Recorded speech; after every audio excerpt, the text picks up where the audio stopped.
I would also like to introduce another fantastic friend of mine here from Kingston, Jamaica. Dr. Eddie Connor Jr. is an international speaker, an author. He's written a number of books.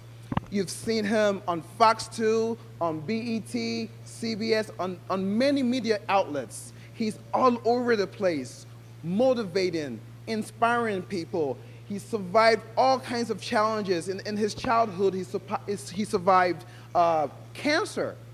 He's gone through a lot of different things, and he wants to share his story with us, because if he can do it, he's here to prove to you that you can do it too. Anyone can do it. If you put your heart to it, you can accomplish anything. And with that, I would like to introduce you here to Dr. Eddie Connor Jr. Please, a round of applause for him.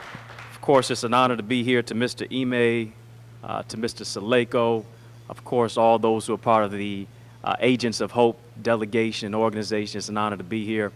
You know, because really, to launch out in business and to do anything of entrepreneurial work, it takes vision. It takes something of significance to look at, to really create something out of nothing. And so we definitely celebrate all those who are here today for this empowerment opportunity, because we're all agents of hope. And really, I like to define hope as this, as the acronym: having overcoming power every day.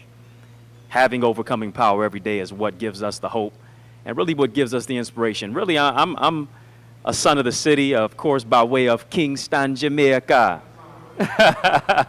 Yeah, man. So it's great to see my brothers and sisters, of course, from the African diaspora, but also growing up in Kingston, Jamaica, an island of 3.8 million people, where oftentimes people's feet are their shoes. And God has really blessed those people over there to, if they don't have anything, at least they can pick something off the tree and to be able to supplement themselves. So a lot of times we don't count our blessings here in America. You know, we're waiting on another Benz, waiting on some red bottom shoes, waiting on a bigger house. But we have to look at the amenities that we have, because we're definitely blessed beyond measure. So I'm from the east side of Detroit, though. I'm an East Sider rider. Where my East Siders at? I got some East Siders in the place. All right, so I got some cheerleaders with me. But you know, I'm a living witness that your test is a testimony. Your misery is ministry. Your mess is a message. Your stumbling block is a stepping stone. And what God does is he uses your setback as a setup for your greatest comeback. The reason I can say that is because I've lived through some negativity, overcome a lot of obstacles, chiefly that being stage 4 cancer. And as Mr. Saleko was saying, I've written a few books. I brought a few to share with you today. One is Unwrap the Gift in You. In Scripture, Paul says, stir up the gift. Proverbs says, your gift will make room for you and bring you before great men. But Pablo Picasso, one of the greatest painters of all time, says the meaning of life is to find your gift, but the purpose of life is to give your gift away. You got to recognize and realize that you're sitting next to a gift. You are a red box and a gold bow. You're a gift to the world. So to be able to realize, recognize that, and then also to be able to launch out on that gift that you have is very significant and powerful. I've also written another book, Heal Your Heart. This is a book that I've really written to inspire ladies in their quest for developing positive relationships, knowing their value, understanding their worth. I tell people all the time, it may not necessarily be your time to date, it just might be your time to wait. But it's not waiting as a waiter. It's not waiting as somebody who's sitting on a bus stoop. It's really waiting as a waiter. As you're waiting, you're working, you're developing yourself, you're enriching and empowering yourself to move to the next level. So today, since I got a few minutes, I just really kind of want to tag a topic with the title. And I just want to speak from the topic of build your empire. Build your empire. A lot of times I've heard the term empire because we've seen it on Fox TV. You know, you've seen it with Taraji and Terrence Howard and so on and so forth. But building your empire is not about you sitting in front of a TV, you know, resting on a couch. It's about you recognizing the gift that you have on the inside of you and then thinking about what is the vision. Mr. Saleko was talking about writing down those goals and those dreams, writing your vision and making it plain, because when you write it, you can read it, And then as you write it and read it, then you can begin to run with it. And so the empire that you have is not so much about how exorbitant your wealth is. It's about you understanding the value that you have on the inside of you and then launching out on that gift, on that dream, really that you have. Because really, in order to do that, it takes sweat equity, it takes hard work, it takes you having the self-esteem to be able to go out and realize and manifest that dream. You know, this is the 8th month of the year. This is August. And really, 8 is symbolic because 8 is the number of new beginnings. And so, as we are more than halfway through this year, a lot of times we've had ups and downs, we've had highs and lows, but the fact of the matter is you're still here, not to give up, but to keep moving forward and to keep going up in spite of the obstacles that you face. So with this new month, with this the 8th month, with this being new beginnings, you got to think new. You got to begin to go back and think about the dream that you have. Sometimes you got to take it off the coffee table. Sometimes you got to pick that dream up. Sometimes you got to dust it off and go back to the drawing board to say, this is my opportunity to manifest the destiny and the reality that I do have that's on the inside of me.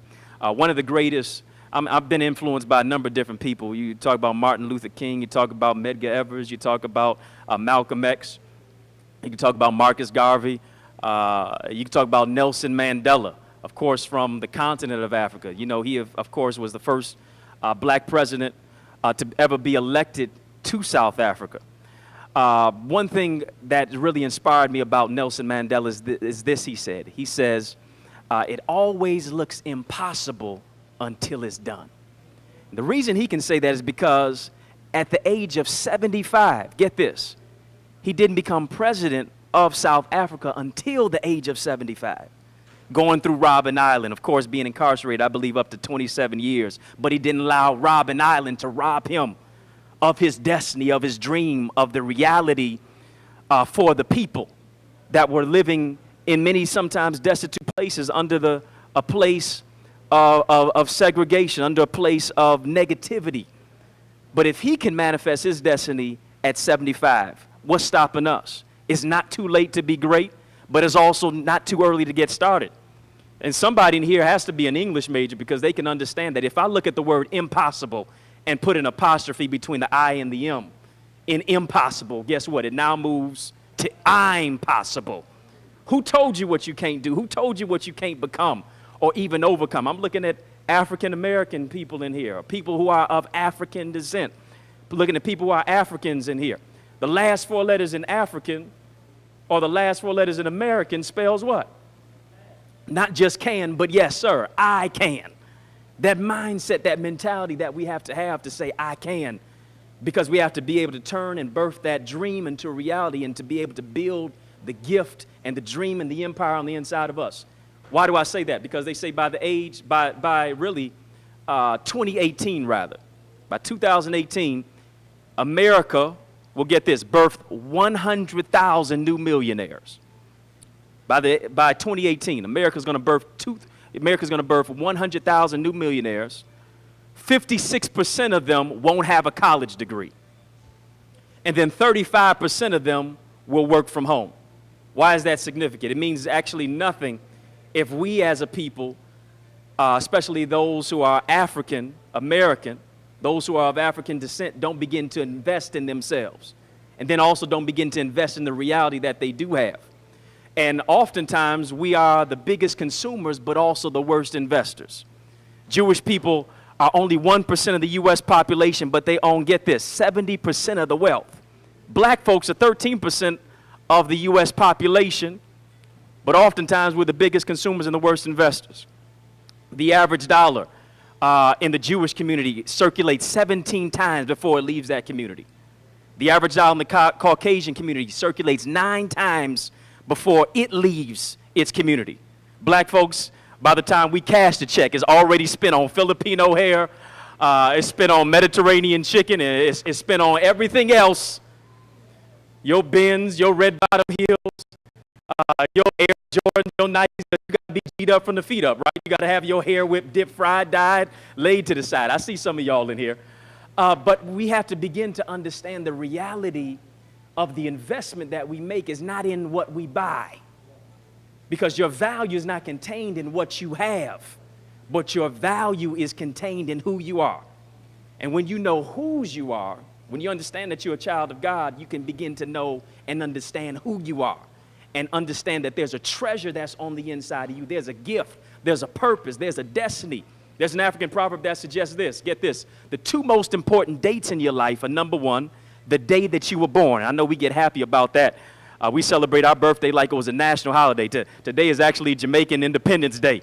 Some of us celebrate it like it's African Independence Day. We celebrate our birthday all month for some of us. But it's not so much, and some of us get turned up. I ain't going to say none of y'all in here. But it's not so much the day that you were born, but it's really this, the day you realize why you were born. Because the why symbolizes that you have a purpose. And you can't put a price tag on it. You can't put a monetary value on it because you're priceless. The richest place on the planet is really your local cemetery. The richest place on the planet is not Bill Gates' house. He's worth $56 billion liquid. It's not Oprah Winfrey's house. She's worth $1 billion. It's not LeBron James's house. I know the king fell short of his third ring. But it's really the local cemetery because so many people have died with gifts that are on the inside of them that they never gave birth to. You got to realize the destiny that you have on the inside, and then you've got to begin to build the empire. What's the vision? If you have the vision and you write the vision, then you can begin to expect provision. Yes, they may have rejected you. Yes, they may have told you what you'll never become or overcome, but you got to understand that rejection is direction. Rejection is redirection, and really no oftentimes is the greatest thing to be able to define it as new opportunity. Let them tell you no. Go back to the drawing board and see it as a new opportunity to begin to birth something great that's on the inside of you. The reason I can say that is because at the age of 15, I faced my greatest challenge. Age of 15, growing up in a single-parent, divorced household, where my mother was raising myself and my brother. She's a retired educator of 30 years. And I faced my biggest challenge. I was experiencing a number of different chest pains as a sophomore in high school playing basketball. And fellas, you know how we do it. Brothers, you know how we do it. When we having pain, a lot of times we get quiet. We don't want to investigate it. We want to deal with it on our own because we live in a society that's all about machoism, never showing any sign of weakness. And so I'm over my friend's house, and I can't breathe by halftime. And we don't have a license. We don't have a permit, nothing. So I can't get to the hospital immediately. I can't breathe. His mother takes me there, and I'm at a hospital, and they think it's a punctured lung, laying on there on the bed in the hospital. And I said, something else that's got to be going on. They take me to another hospital, IVs everywhere, you name it. They do a CT scan of the chest, an X-ray, and they find out that my cells in my body are growing so fast after they take me to surgery and they cut me open that, get this, they can see them growing with the naked eye. Around my heart, around my trachea, around my esophagus, around my voice box, the place I'm speaking to you out of right now. Didn't necessarily know what was going on the inside of me. I felt great coming out of surgery. Doctor says, hold up, Eddie, we got a diagnosis for you. You have, I thought it was going to be a punctured lung. I thought it said, you know what, it might be pneumonia. He says, you have NHL. I said, I got NHL. To me, as a 15-year-old, I said, I done hit the lottery. I'm getting ready to be the youngest owner of a National Hockey League team. It ain't the Stanley Cup Finals, and I don't even like the sport. He says, hold on. He says, you have not just non-Hodgkin's lymphoma, which is just a fancy way of saying you have not 1, not 2, not 3, but 4. I'm saying 4 what? He says, you have stage 4 cancer. I said, how can I have stage 4 cancer? I'm just 15 years of age. I'm a young black male, got my whole life ahead of me. If I eat anything bad, you know, instead of the strawberries, I'm eating Skittles. Instead of the blueberries, it's Butterfingers from time to time. Why me? Why now? He says, don't even ask why. He says, he tells me what I'm going to have to go through. And my own biological father, through that stage of 18 months, close to 2 years, going through chemotherapy and radiation, my own biological father never visited me one day in the hospital. To lose my self-concept, self-esteem, the vision that I had in my life of who I was. Y'all see these waves today? At least I'm trying to get them back. Lost all my hair. Chemo, radiation, 5 days a week. I'm a living witness. People will be with you on the mountaintop of your success, but they scatter in your valley of struggle. But in your darkest moment, you don't need whiners around you. You need winners. You don't need worriers. You need warriors. You got to understand that you're not a chump. You're a champion. You're not a chicken. You're an eagle. You got to get your mind to the next level. And when you take your mind to the next level, that's when you can begin to overcome your situation and understand that I have hope that's on the inside of me. When you lose hope, when you lose faith, when you lose vision, then you're automatically already dead while you're alive. And so many times we're existing but not living. What happened to the dream that you had? What happened to the goal that you had that you embarked on? You got to revisit it. You got to go back to it. And I'm a living witness that I had to change my perception and to change my perspective and see the first three letters in cancer is what? Can. You can overcome. You can survive. And so understanding that God had brought me to a place, not that I was built to break, but I was built to break through. That's when I began to overcome the disease of cancer. At the age of 17, my own guidance counselor, get this, she was a guidance counselor, y'all, in high school, told me that I'd never go to college. She was looking at my GPA. She was looking at what I had gone through and that I'd missed part of my schooling as a sophomore. And she said, Mr. Connor, you'll never go to college, much less, don't even think about community college. You need to pick up a trade.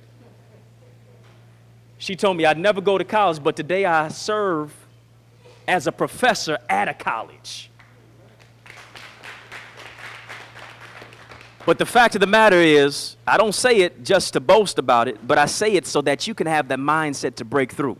If I would have gone negative on the negative, I could never be positive in the negative situation. And that's what you have to do. You have to begin to get your vision together, build your empire, build the vision that you have that's on the inside of you, whether it's starting to speak as a motivational speaker, whether it's you birthing a book, whether it's you opening a business, whether that's you developing a rec center, whether that's you starting a ministry, whatever it is, don't give up hope that's on the inside. The reason you're alive is because you got something to contribute. You got something to bless your people with. You got something to carry back even to the continent of Africa, to Zimbabwe, to Nigeria, to Algeria, to South Africa. You got something that somebody needs, and you cheat them if you don't give birth to it. And when you begin to birth it, when you begin to give birth to it, that's when you can begin to realize that you have something that is so significant that everybody has to be touched by the gift that you have. You got to bloom where you planted. You got to understand that your sphere of influence is great. And they say an entrepreneur is someone who really jumps off a cliff and builds a plane on the way down without a parachute. Let me say that again. An entrepreneur is someone who jumps off a cliff and builds a plane on the way down without a parachute. There's risk, there's reward, but guess what? It's worth the price. It's worth going somewhere and having hurdles in the road versus going nowhere and not doing anything. The same energy to go nowhere is really the same energy to go somewhere. You got to take it, you got to birth it, you got to give something significant to it. You have the gift, you have the dream, you have the goal. This is your time to build your empire. God bless y'all.